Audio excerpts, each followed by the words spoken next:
Hello everyone, welcome to the lecture 31 of the Coffee Break programming course, and today we will see what are the dynamic arrays. So let's start with stating the problem with static arrays. We will start with that, and afterwards we will see how we can create the array at runtime, and those arrays will be created dynamic arrays.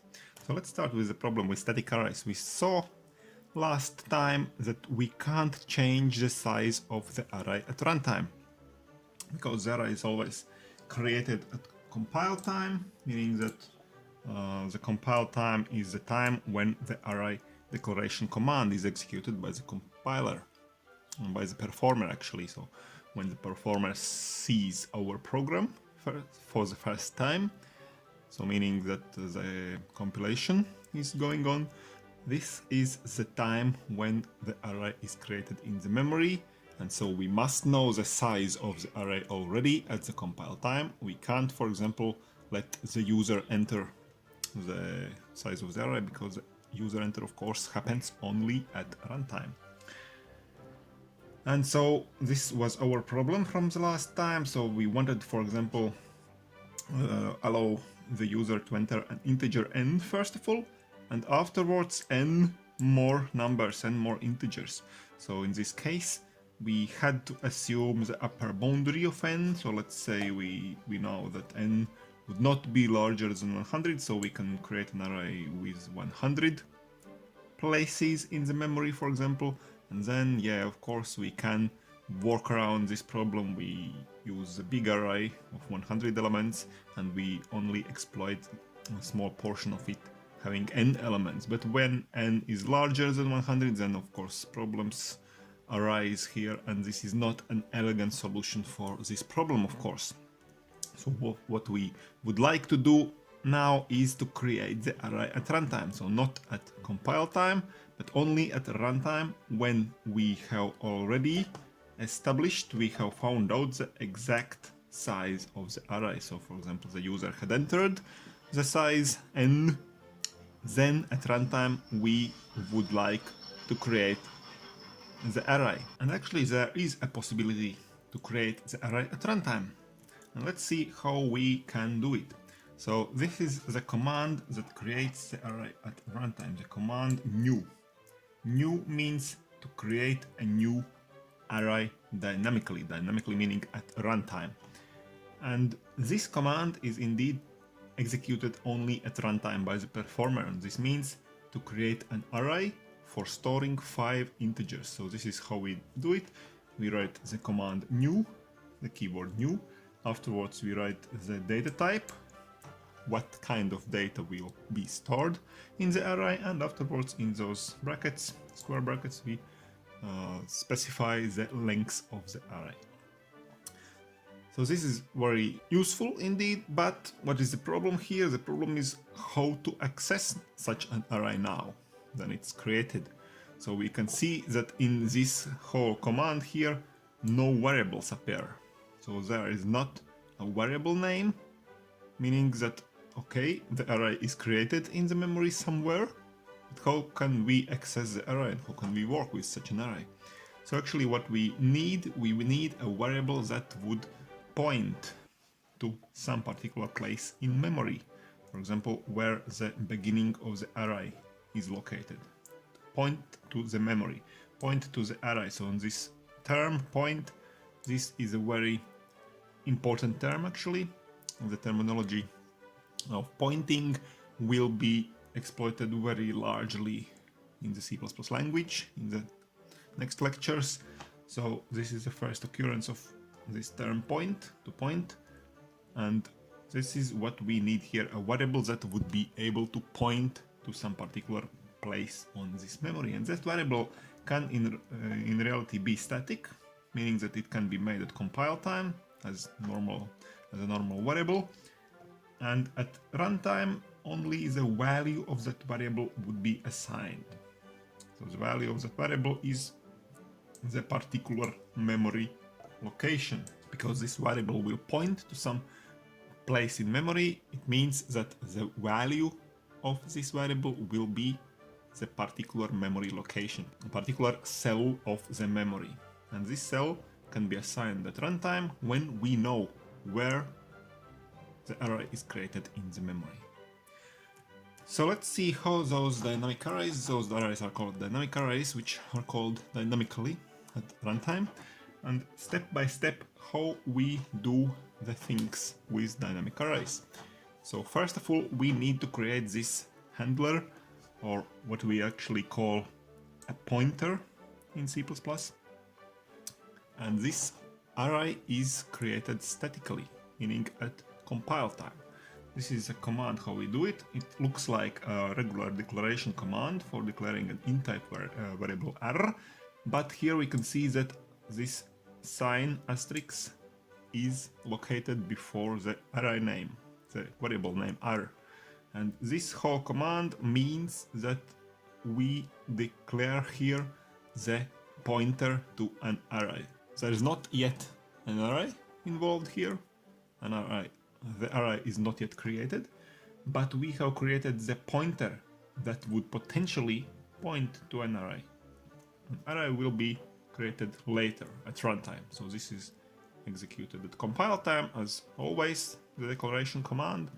And now at runtime, when we know the size of the array, we create the array dynamically, as we saw in the previous slide. We write the command new, and afterwards we specify what kind of array we want to create. So for example, for storing 5 integers. And in this case, this is not a separate command. We don't just write new int 5, but we assign this newly created array, this thing here, we assign it to our previously declared variable r. So now we haven't just created an array in an unknown place in the memory, but we have this pointer r, and now we can access the array through this handler or this pointer. And now actually we can do various things with that array, and this is another example here, maybe more interesting example, because here we have indeed let the user enter the size of the array. So for example, the n, variable n would be the size of the array, user enters this thing, and afterwards we can write this creation command like that. We have to now create an array for storing n integers, so not constant here, but n, and in this place here we of course can specify also variables, not just constants, as it was for the static array. Because this command executes at runtime, and at runtime we have already entered the value of n, so we already know its size. So we can do it like that. And also we have to delete the array from memory if we have created the array using the new command.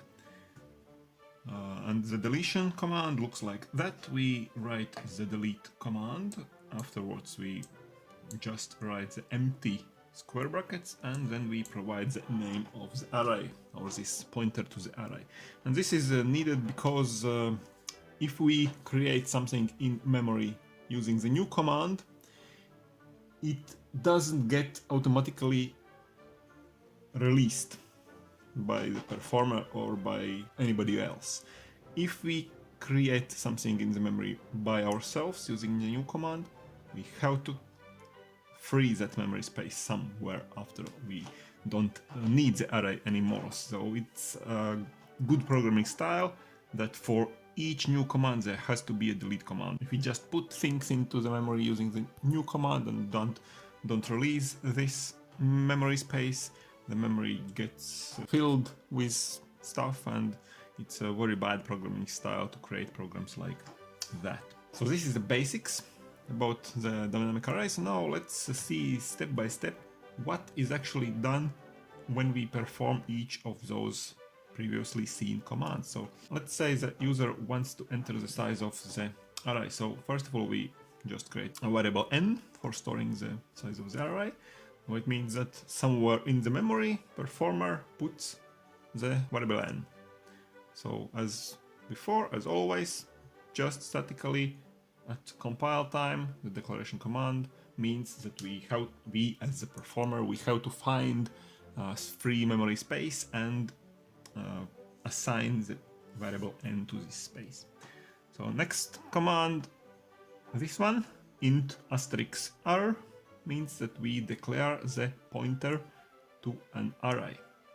And this is again performed at compile time, meaning that at compile time we find free memory space, we assign the r variable to that space. The next things in n, user enters the value of n. Let's say user enters 5, so the value 5 gets here where the space for n was allocated. And now the most important thing is maybe this one, this line here. So this line actually includes two things that we must do now at runtime. So new int n is a command that creates in memory a space for, not create, but finds a memory for n integers. So let's say here, because n is 5, so now at runtime we know it. So for 5 integers, sequentially in the memory, the performer allocates this space. Each integer is 4 bytes long. And the second part of the same line is the assignment command. So this memory space now newly acquired here is now assigned to this variable r here. And we can draw this pointer like that, like an arrow. So meaning that this memory space r now points to this place where the array starts. This newly created array starts.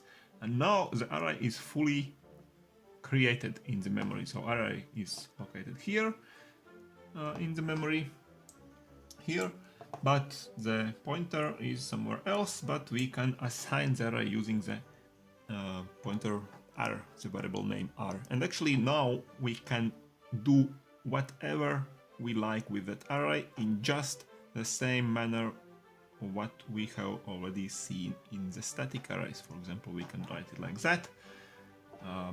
Array r, third element, assign value 17. So this value 17 gets here because this is the third element of the array. So 0 element, element number 0, 1, 2, 3, and 4.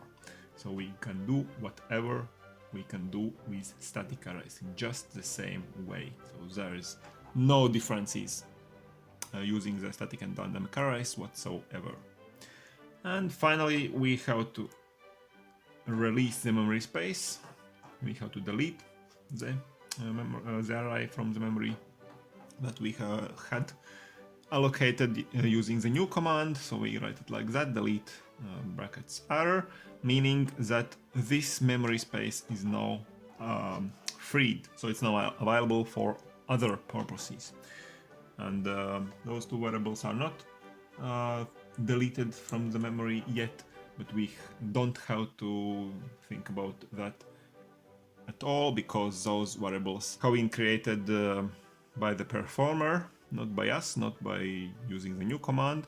And also, so the performer will be the one who will release this memory afterwards. Okay, so now let's see the previous problem when user wanted to enter an integer n and then n more integers, and let's say we want to print them out in reverse order. And now we can do it very elegantly using the dynamic array. So this is a possible solution here. So we create a pointer to an array. We can do it also like that. So two variables are declared here in one line. Int n is just a regular integer variable, and this second variable has an asterisk before it, so it means that this will be a pointer to an array having the same data type int, of course. And now user enters n, and we can create an array with n integers.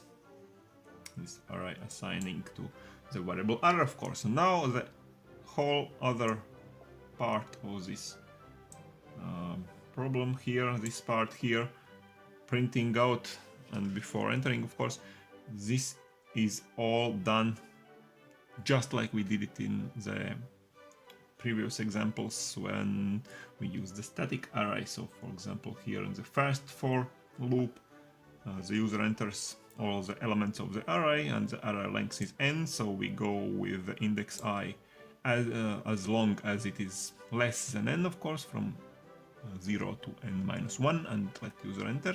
All the elements are number I, and afterwards the second for loop here in the reverse order. So we start with the last element having the index n minus 1, and we go down till we reach 0. So while I is greater or equal to 0, we go into the loop and print the element out. And of course at the very end we don't forget to delete the array from the memory, or to release the memory space. Okay, so that's it for today. We have seen the problem what we had with the static arrays, and we saw how we can solve this problem by creating the array at runtime, and then we saw what are dynamic arrays, how they can be exploited, how can they be created, used and released from the memory. And this is it for today. So come back tomorrow for the homework of this lecture, and stay tuned to my channel, subscribe to it, and see you soon.